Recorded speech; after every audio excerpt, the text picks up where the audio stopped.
Mohon perhatiannya karena sebentar lagi akan ada penjelasan super cepat tentang peran terkeren di abad 21, yaitu Agile Coach. Halo pembelajar di sana, jumpa lagi bersama saya Rizky Saiful dari agilecampus.org yang membantu perusahaan kamu mendapatkan tim Agile kelas dunia. Jadi, apa itu Agile Coach? Dia adalah orang yang tugasnya adalah membantu individu, tim, dan organisasi untuk bekerja lebih tangkas. Oh, kok saya baru dengar ya? Buat yang baru dengar jangan heran karena memang ini baru lahir 1 atau 2 dekade belakangan ini. Dan lahirnya di industri pengembangan software. Oke, bisa jelaskan kerja yang lebih tangkas itu apa? Lebih tangkas atau lebih agile itu bisa dilihat dari apa bisa lebih cepat membuat pelanggan terkejut dengan layanan-layanan baru. Faster. Apakah lebih kreatif dan lebih cepat merespon masukan dari pelanggan? More flexible. Dan apakah bisa tahan lama dalam menjaga performa semua itu? More enduring. Jadi agile itu adalah tentang fast, flexible, dan enduring terkait melayani pelanggan. Simpel, sesederhana itu. Dan ini sedikit kisah nyata tentang agile. Tahu Kodak, raksasa fotografi dunia yang sudah berumur puluhan tahun, dia dinyatakan bangkrut di tahun yang sama dengan dibelinya Instagram oleh Facebook sebesar lebih dari $1 miliar. Dan juga kalau kamu menonton film Pirates of Silicon Valley, kamu akan menemukan betapa perusahaan besar itu susah sekali untuk menerima inovasi-inovasi dari karyawannya. Aplikasi fotografi seperti Instagram itu hanya dibuat oleh belasan orang dan dalam waktu 2 tahun sudah dibeli Facebook. Kurang tangkas apa coba? Menariknya kalau kita baca ulang kembali tugas dari Agile Coach ini, itu sebenarnya bukan barang baru. Ya, meskipun perannya baru kita dengar, tapi tugasnya tuh sebenarnya bagian dari tugas divisi HR, divisi Human Resource atau Human Capital. Ya, jadi bayangkan saja Agile Coach ini sebagai agen kiriman divisi HR yang bekerja bersama pegawai-pegawai lain langsung di lapangan. Ya karena mereka juga pegawai. Jadi kita bisa bayangkan di setiap tim kecil di organisasi yang bekerja bersama setiap hari, itu ada satu orang yang menjadi Agile Coach. Pak Guru, kalau manajernya jadi Agile Coach, boleh nggak? Pertanyaan yang bagus. Jawaban singkatnya, kenapa enggak? Tapi perlu diingat bahwa peran manajer itu berbeda dengan peran Agile Coach. Peran manajer adalah memastikan keluaran dari tim itu sesuai dengan ekspektasi dari organisasi, dari perusahaan secara umum. Sementara sekali lagi, peran Agile Coach adalah membantu orang-orang dalam organisasi untuk bekerja lebih tangkas. Aku pribadi lebih suka Agile Coach yang sehari-hari bekerja sebelahan denganku. Pertanyaan menarik, tapi that's another topic for another video. Jadi mari kita mengenal Agile Coach lebih dalam dengan mengulas apa-apa saja yang sehari-hari dia lakukan. Lewat ilmu-ilmu apa saja yang harus dia miliki. Pertama, untuk tiap individu yang ada di sekitar dia, seorang Agile Coach harus menguasai ilmu life coaching. Dia harus bisa mencuri hati tiap-tiap orang dalam timnya. Caranya tidak sesulit yang dibayangkan. Bisa dibilang semua orang itu punya cita-cita, punya motivasi, punya arahan. Dan Agile Coach harus tahu hal itu dan benar-benar peduli. Dan secara halus, secara bersahabat, Agile Coach bisa menawarkan bantuan kepada tiap-tiap anggota timnya. Bantuan yang bisa membuat mereka mendapatkan cita-cita mereka dengan lebih cepat. Dan teknik-tekniknya bisa dipelajari dengan gratis di internet. Dari T. Harv Eker, si financial coach, dari Eckhart Tolle, si spiritual coach, atau dari Anthony Robbins yang secara umum life coach, achievement coach, dan banyak coach-coach lain di internet. Ada relationship coach, ada family coach, dan bahkan ada bodybuilding coach. Yang di Indonesia siapa itu yang kontroversial itu? Si Deddy Corbuzier. Dan aku yakin benang merah dari semua metode-metode ilmu-ilmu dari coach-coach tersebut itu sama sebenarnya. itu adalah manajemen diri atau manajemen pribadi, yang akarnya itu adalah self-aware dan proaktif. Dua itu aja. Nah, setelah Agile Coach mengambil hati anggota tim lewat membantu mereka mengejar cita-citanya, membantu mereka menyelesaikan masalah hidupnya yang bahkan di luar konteks perusahaan, barulah Agile Coach mengajak mereka untuk peduli dan memperbaiki performa mereka dari sisi karir, dari sisi yang sesuai dengan konteks perusahaan. Ya, kuncinya sama, tentang manajemen diri, tentang perbaikan pribadi, dan ujung-ujungnya self-aware dan proaktif. Apa yang harus aku lakukan untuk membuat kondisi aku jadi lebih baik. Pak Guru, bagaimana kalau misalnya anggota tim itu kurang semangat untuk memperbaiki diri? Baik tentang karir, atau bahkan urusan non-karirnya. Itu memang tidak mustahil terjadi, bahkan bisa dibilang cukup sering. Dan itulah alasan kenapa Agile Coach harus menguasai ilmu tentang kebahagiaan manusia. Maksudnya apa sih yang membuat manusia itu jadi tidak terlalu stres dan cukup bahagia untuk diajak memperbaiki dirinya? Lagi-lagi ternyata tidak sesulit yang dibayangkan. Ada link di bawah ini, bisa kamu klik. Di sana ada hasil penelitian 12 hal mendasar yang bisa membuat manusia jadi lebih happy, jadi lebih bahagia. Nah, tentu Agile Coach tidak punya kuasa dan tidak punya akses di rumah atau di luar kantor, tapi tentu dia bisa mengoptimalkan ke-12 aspek itu di kantor, di lingkungan kantor, dan hal itu akan membantu meningkatkan kebahagiaan tim sehingga mereka mau untuk diajak memperbaiki diri mereka, entah itu karir ataupun non-karir. Domain ilmu kedua Agile Coach, mungkin kamu sudah bisa duga sebelumnya, itu adalah tim. Ya, tim. Dan aku sendiri melihat ada 2 aspek di tim itu. Pertama adalah relationship, yaitu seberapa bagus kualitas hubungan interpersonal di dalam tim, dan tentang work, ya, teamwork. Jadi seberapa bagus dan seberapa efektif mereka bekerja. Jadi seorang Agile Coach harus punya segudang trik untuk memaksimalkan suasana tim jadi lebih akrab, jadi lebih saling tolong menolong, saling menebar senyuman, dan yang juga penting jadi lebih terbuka. Dan itu adalah akar dari manajemen konflik dan manajemen ekspektasi yang baik.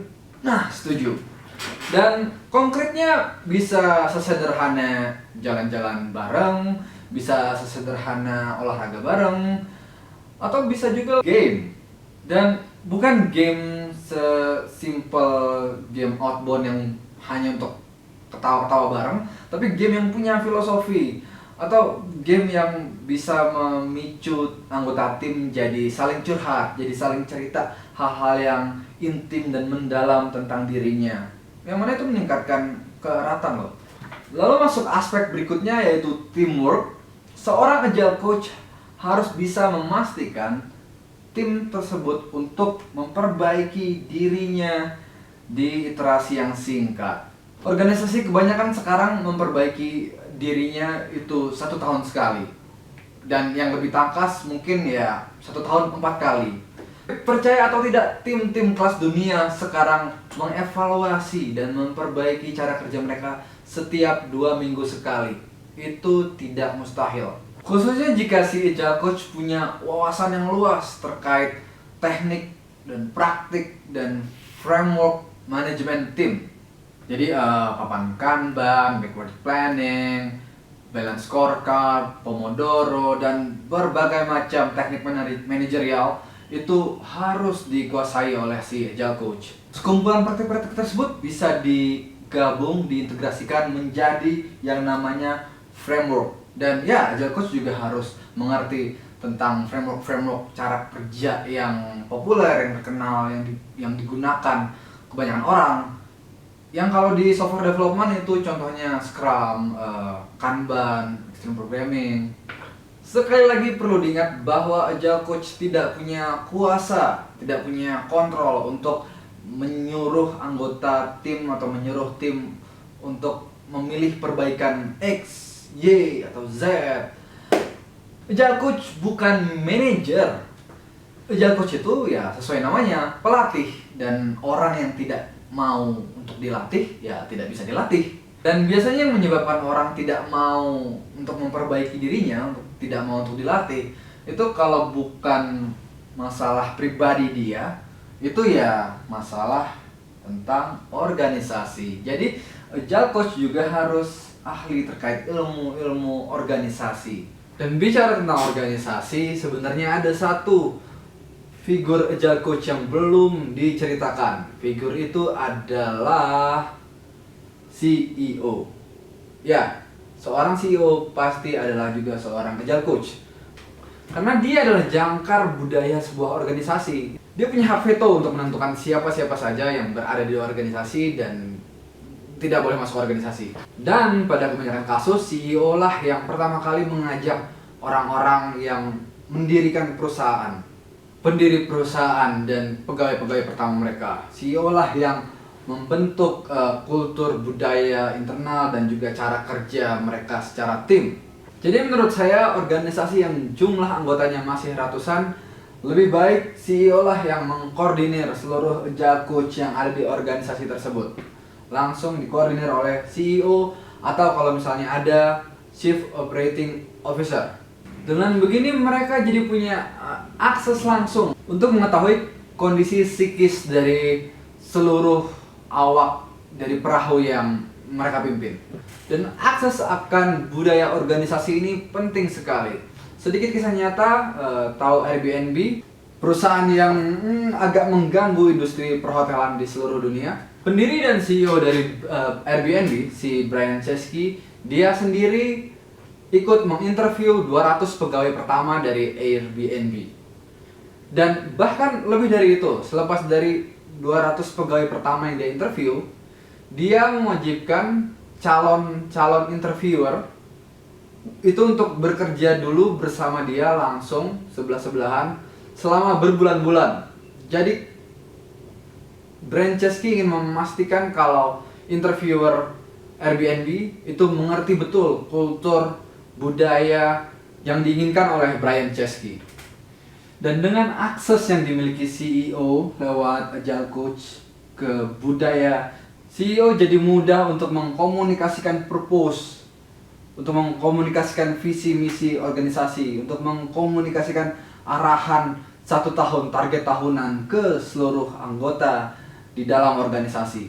Dan agile coach sendiri bisa jadi mata dan telinga dari CEO dan chief-chief lain untuk menentukan struktur komando apa yang bagus, untuk menentukan cara kerja organisasi apa yang disenangi oleh seluruh anggota organisasi, dan bahkan sampai ke skema kompensasi apa. Jadi skema bonus apa, skema gaji seperti apa yang membuat anak-anak di organisasi itu semangat bekerja dan ingin selalu maju.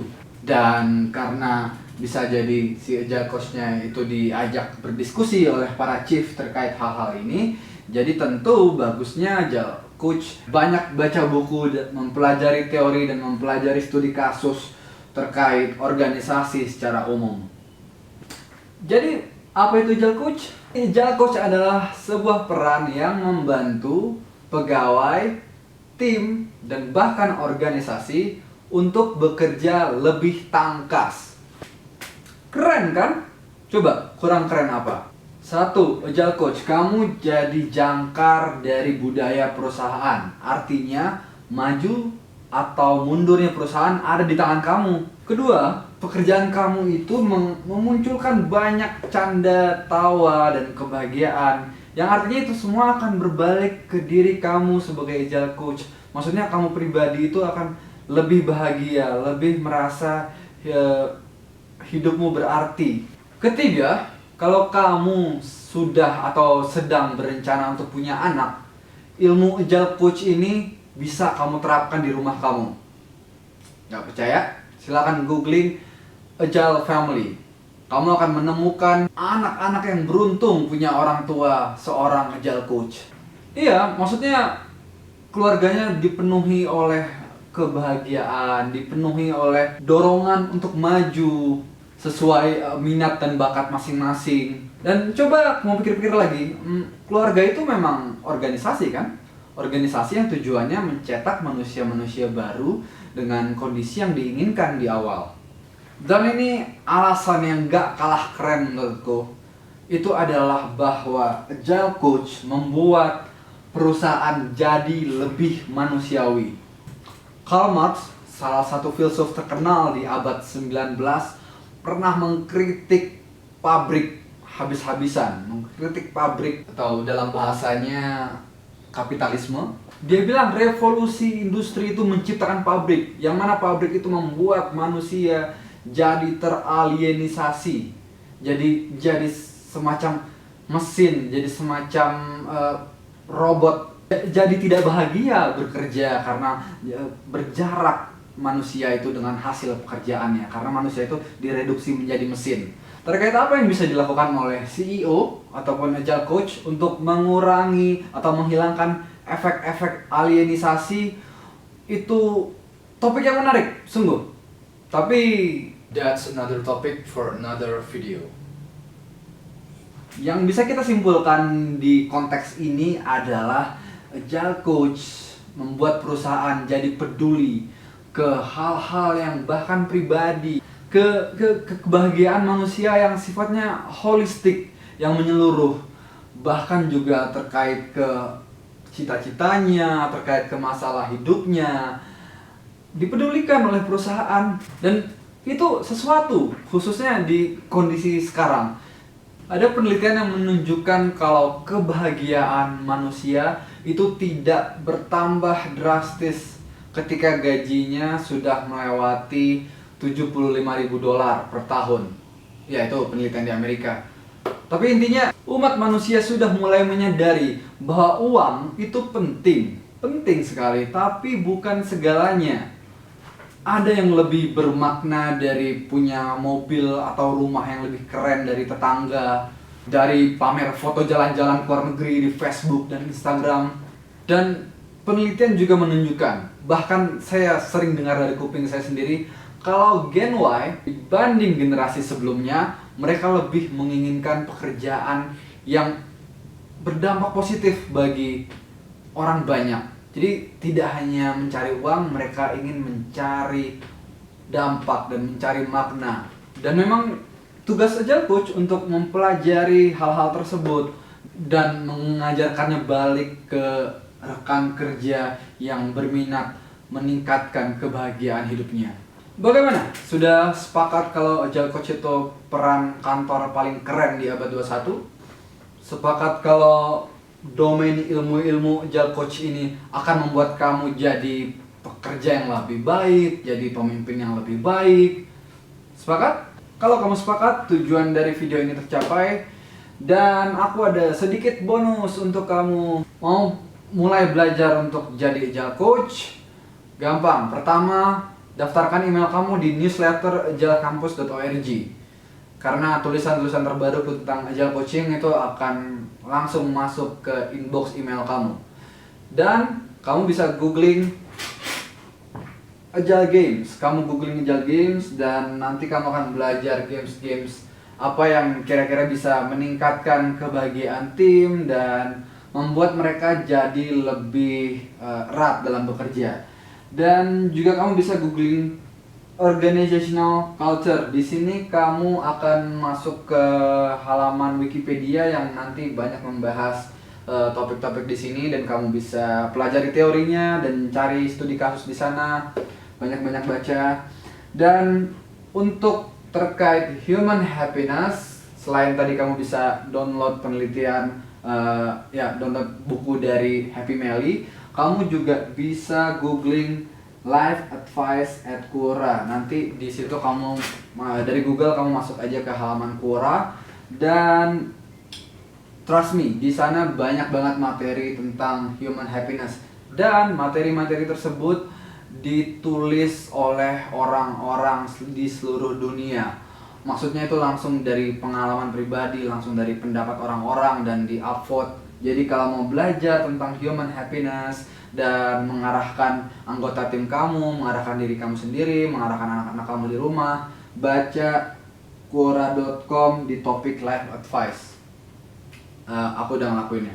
Dan terakhir, kalau kamu ingin bantu teman-teman kamu di kantor atau siapapun itu, bantu diri kamu sendiri untuk jadi lebih self-aware dan proaktif dalam mengejar cita-cita kamu, dalam mengejar goal kamu bisa googling life goal planning. Life goal planning. Nah, di situ nanti ada banyak website yang membahas topik-topik tentang ini. Dan salah satu rekomendasi di halaman pertama Google, aku yakin akan ada terus, itu dari zenhabits.net. Di sana akan diajarkan terkait backward planning, dan aku pikir kamu bisa banget ajarkan itu ke orang-orang yang kamu cintai, sehingga mereka jadi lebih cepat, jadi lebih aman, jadi lebih nyaman dalam mengejar cita-citanya. Nah, itu call to action-nya. Sekali lagi diingat, Agile Coach hanyalah peran baru. Agile Coaching hanyalah metode baru untuk mencapai tujuan lama, tujuan klasik dari human resource dan human capital. Selamat datang di era baru, selamat datang di abad 21.